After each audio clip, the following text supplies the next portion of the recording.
Friends, ఇప్పుడే అందిన వార్త. ఎంపీ కూతురు అరెస్టు, తీవ్ర ఆందోళనలో రాష్ట్ర సీఎం అంటూ వార్తలు అయితే వస్తున్నాయండి. ఆ విషయాలు చెప్పడానికి వీడియో చేయడం జరుగుతుంది. వీడియోని స్కిప్ చేయకుండా పూర్తిగా చూడండి. కంప్లీట్ ఇన్ఫర్మేషన్ అయితే మీకు అర్థమవుతుంది. చాలా మంది వీడియోస్ ఉన్నారు కానీ సబ్స్క్రైబ్ చేసుకో మర్చిపోతున్నారు. దయచేసి ఛానల్ సబ్స్క్రైబ్ చేసుకుని బెల్ ఐకాన్ ఆల్ ట్యాప్ చేయండి. ఇటువంటి ఇంపార్టెంట్ ఇన్ఫర్మేషన్ మిస్ అవ్వకుండా మీ ఫోన్ నోటిఫికేషన్ రూపంలో వస్తుందండి. చాలా మంది చూస్తున్నారు, లైక్ చేయలేదండి. దయచేసి లైక్ చేయండి. ఇన్ఫర్మేషన్ అందరూ రీచ్ చేసిన తర్వాత మీకు లేట్ చేయకుండా వీడియోలోకి వచ్చినట్లయితే, వైసీపీ రాజ్యసభ ఎంపీ బీదా మస్తాన్ రావుకు ఊహించని షాక్ తగిలింది. ఇక వైసీపీ రాజ్యసభ ఎంపీ బీదా మస్తాన్ రావు కూతుర్ని పోలీసులు అరెస్ట్ చేశారు. ఆమె ఫుట్పాత్ పై నిద్రిస్తున్న సూర్య అనే యువకుడిపై కారు ఎక్కించగా అతడు అక్కడికక్కడే ప్రాణాలు కోల్పోయాడు.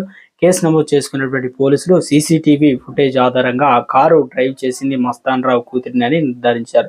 దీంతో తాజాగా ఆమెను అదుపులోకి తీసుకున్నారు. వైసీపీ రాజ్యసభ ఎంపీ బీదా మస్తాన్ రావు కూతురు అరెస్టు. ఇక ఫుట్పాత్ పై నిద్రిస్తున్న సూర్య అనే యువకుడిపై కారు దూసుకెళ్లడంతో అక్కడికక్కడే ప్రాణాలు కోల్పోయి యువకుడు ఇక సీసీటీవీ ఆధారంగా కూతురుగా నిర్ధారించారు. వైసీపీ రాజ్యసభ ఎంపీ కూతురుని అరెస్ట్ చేయడం రాష్ట్రంలో కలకలం రేపింది. మరోసారి